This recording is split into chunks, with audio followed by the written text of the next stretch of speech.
It was many years ago when Trivikram sir and Ravi sir came to Delhi. I was fairly new. I didn't even know much about acting. And when they narrated me the story, when I heard the story, I fell in love with it. And I was like, are you sure you want me in this film? Because it's beautiful, but they believed in me. Thank you, Trivikram sir, for writing such a beautiful story. Thank you for making me part of your film. It's always a film which will be very close to my heart. Prakash, it was so much fun working with you. Though he didn't look like my father. That's true. Yes.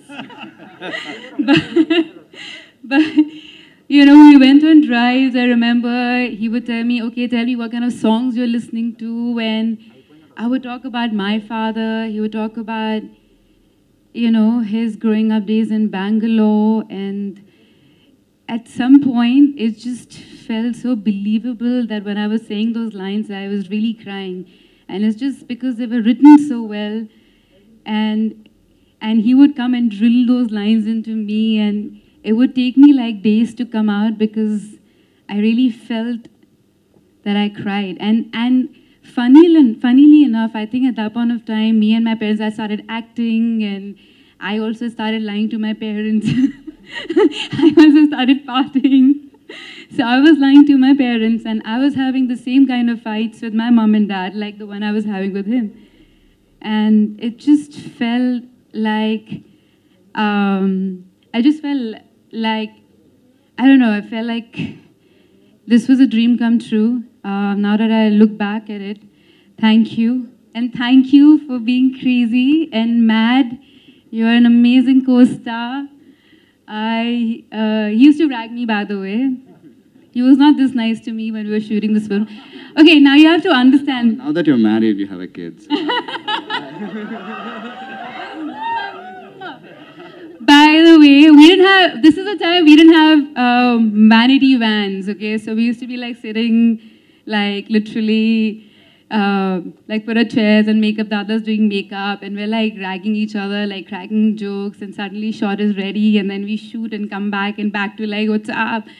So it was fun days, and this is the time when you didn't have the new camera that you have. It was not digital at all. So then for every one step, we were rehearsing for like hours and hours and hours and hours. And if it's more than 5 retakes, Ravi Uncle will be like, what's going on? What's going on? What's going on? And we're like, shit, we have to do it. And then we were shooting in Switzerland, and then it was really cold. We were in the middle of snow, and then Trivikram was like, one more shot, ek aur karte. Then you run from here, one more shot. And suddenly we realized that it was shut, the whole place was shut down, so we couldn't get out of there. We couldn't see anything. I was as blue as my sari, and I was crying. I was sitting in the snow, and I was crying, and Tarun was like, please don't cry. I don't know what to do now. Don't cry. I don't know what to do with her. Auntie, come. She's crying. Then Trivikram came, and Ravi sir came, and then they took their jackets off, and they covered both of us. I feel like when you're new to cinema, and then when everyone's new, there's so much innocence, and there's so much kindness, and everyone's just exploring, and there's so much love. And watching this film just got back all those memories. And yeah, like your first film, then the first few films are like your first kiss. You can never redo. It's the best part of your life. And this is definitely very close to my heart. Thank you, everyone. And thank you, ma'am, for making us dance. And thank you, everyone. Thank you, Shriya garu.